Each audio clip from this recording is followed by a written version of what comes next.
All right, guys, I'm going to do another quick video. This one I think is kind of an important video because I searched probably the last 2 months trying to find the solution to my intermittent ignition switch problem.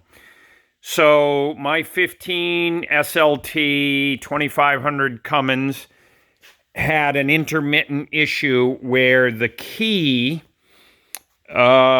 which is this style fob.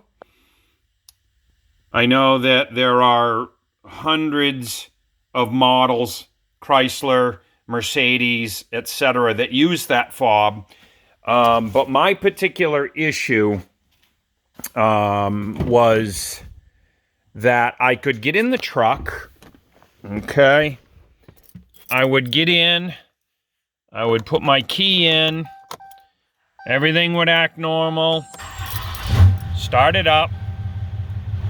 I would drive somewhere, I would come home, I would put the shifter up in park, and that's another detail. If you have the knob shifter, I don't know if this is going to apply, but you'll see as the video goes on.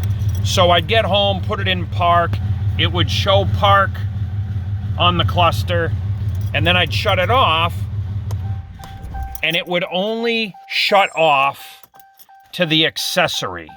Okay, you got start, run, accessory, and then off. It would not go all the way over to off so I could get the key out. And so literally the key was stuck in there and it was stuck on accessory. And so sometimes I would drive it, or I would play with the shifter up and down, you know, whatever. Sometimes it would work, sometimes it wouldn't. And then when it stopped creating an issue, I could go 2 months.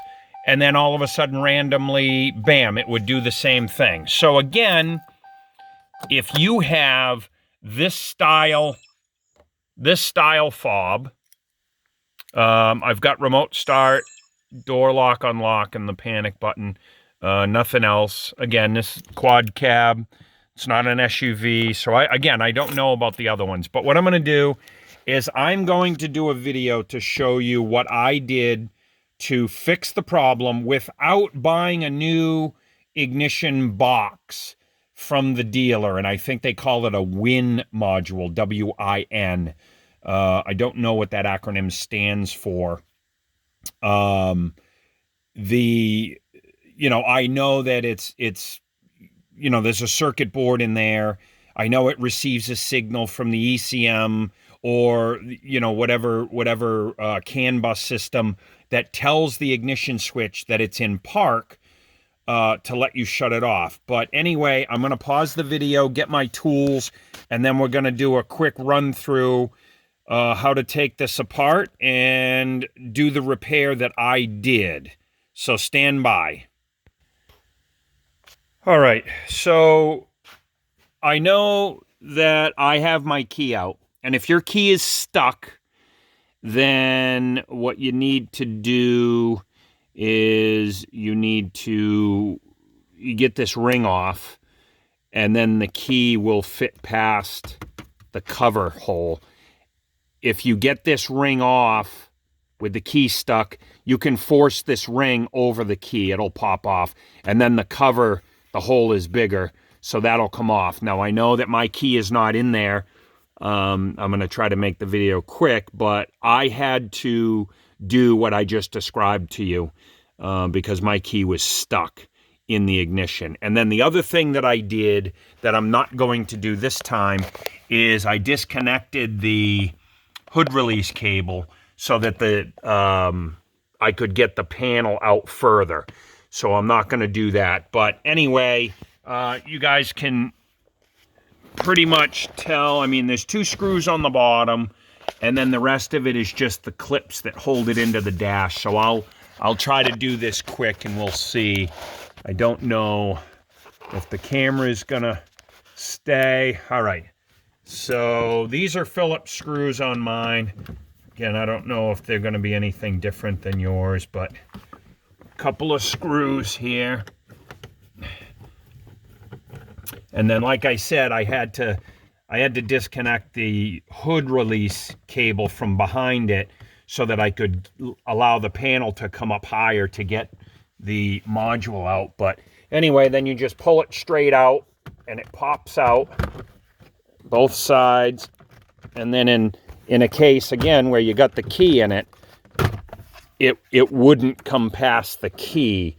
So I'm just, for this purpose, I'm just leaving it hanging.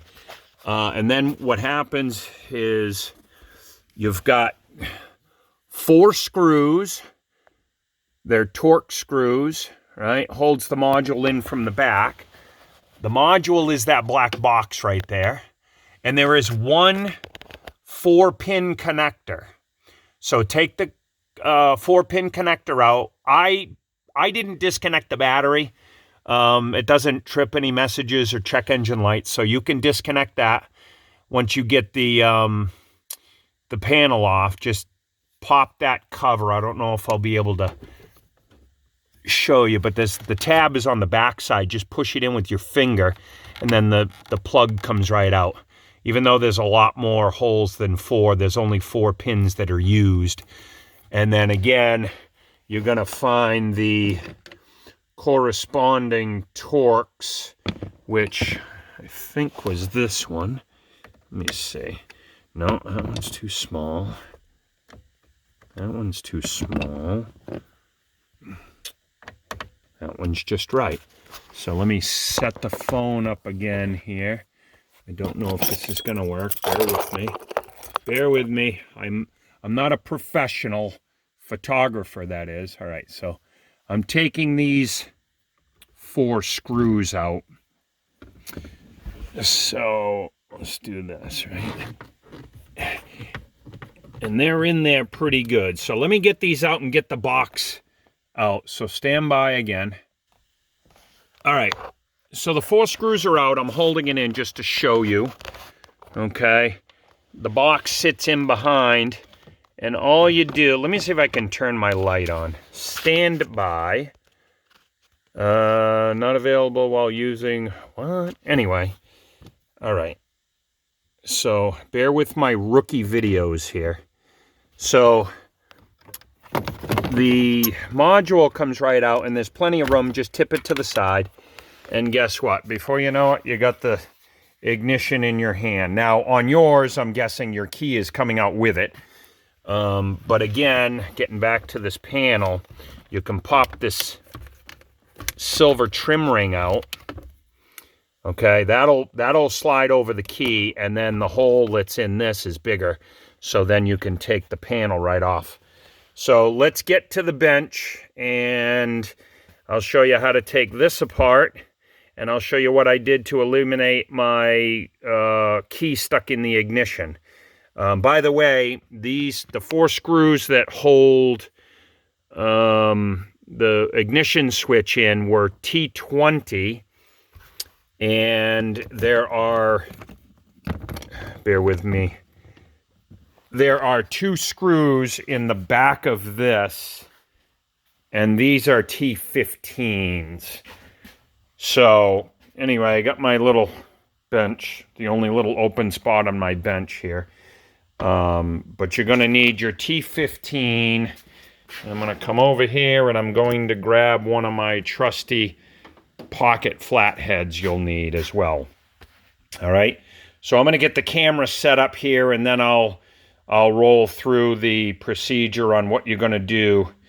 But before I do that, I just want to say, if you get to this point and your key is still in and it is stuck, okay, and you can't shut it off and you can't get the key out, I'm going to show you what I did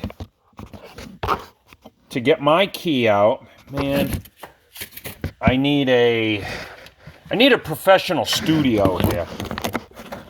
Anyway, all right, so this might work. So what I did was, you know, you got start and you got run and you got accessory. But again, in this case, you can't shut it off. Of course, mine you can because I fixed it. But what I did was I tried to be gentle. I tried everything I could do. I tried twisting a little harder. I didn't want to snap the key or the ignition, break it off inside. But what I did was I just put my fingers close to the cylinder, and then I really just jiggled and pulled, and then eventually it popped out, because it's, you know, the key is held in place with the two little tabs that you see. And what happened was, you know, when it's inside of there and it's in the accessory position, it doesn't want to come out, but I just kind of forced it. Now, with that being said, I'm not responsible if you break your ignition or you break your key. I'm just telling you what I did to get mine out, and I got lucky. So again, I just grabbed it like this, and I pulled in that direction, and it popped out. You know, I kind of went back and forth and forced it out, and it came out, and nothing broke. But obviously, in my case, I can take it out because I fixed my problem. So let me get my phone set up in a better angle, and then we'll take this apart. All right, so I don't have really a good way to set my phone up, but anyway, so you take your T15, and there are two screws in here that are very tight in the plastic, and it's going to feel like they're going to break the plastic. But again, I got lucky. You can hear it. I got lucky and it didn't break anything, so I thought maybe there was Loctite on them or something, but there wasn't. So you got the two screws. Then what you're going to do is you got these tabs, right?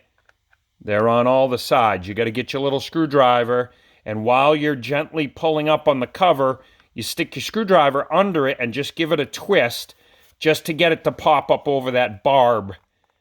And then just work your way around and just turn the screwdriver, and the cover will pop off eventually. As you can see, it's coming off. And then what happens is your 4 pins inside the connector will stay, and then there are your 4 pins. They go right through the holes. They go right through the holes in the cover. So anyway, now that you've got the cover off, right, and obviously you've gotten your key out at this point, so the rest of this just basically, you push on this, and the whole thing will slide out. All right, and there's your security, your pass key, I guess, for lack of an updated term, Chrysler term. Pass key was the old GM style. That coil is what recognizes your key fob. So anyway, I'm going to try to make this kind of quick. So again, your key is out, but your ignition tumbler or cylinder is still stuck in the accessory position, so you can't get it out. Well, this little motor, and I hope you guys are seeing all this, but this little electric motor that was originally plugged into those two little pins right there, and again, I apologize, I'm trying to get this while I'm shooting. So those two little pins, this white connector was plugged in like so, okay? And all I did was pop that connector off and left the wire sitting to the side. But what I noticed after I did that was that the blue lead had broken off the solder joint on the motor. And so that's just one electrical issue that even if I decided to resolder that wire on there, who knows how long it's going to be before we have more problems. So what I'm actually going to do right now is I'm going to break this wire off.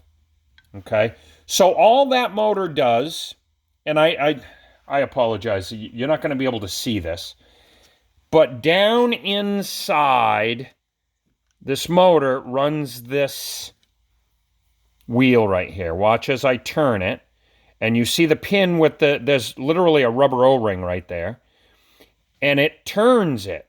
And as it goes down inside, let me grab a flashlight, maybe we can get this. Okay? Down inside, as that rotates, it's going to meet up with your ignition tumbler. So I'm going to try to demonstrate it, and hopefully you can see it.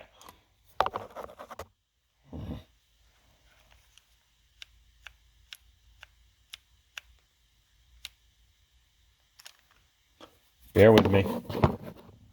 Again, I am not a professional, so I'm trying to figure out, let me see. Maybe I can do it this way. Nope, that's not going to work. All right, anyway, you can see the guts inside, and it's not allowing. So what happens is when you're in park, a signal goes to this motor, and then this motor simply rotates this gear with the pin on it. And it's actually this little ledge right here that catches the ledge on the cylinder.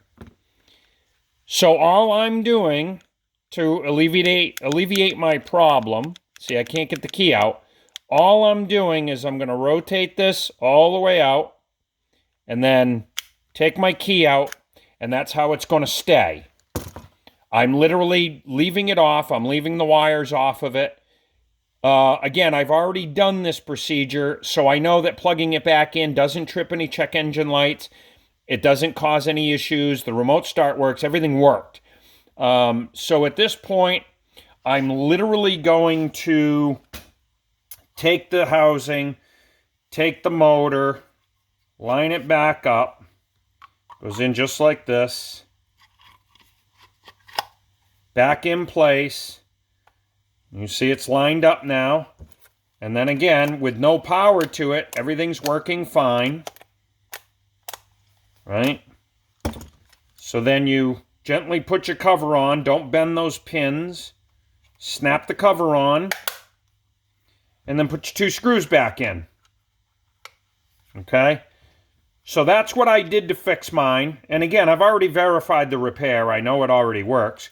But what I'll do is I'll pause the video and finish putting this back together. I'll pause the video, and then I'm going to reinstall the module back into the dash, and I'll show you that everything works fine. So again, stand by. All right, so simple installation is the reverse of removal.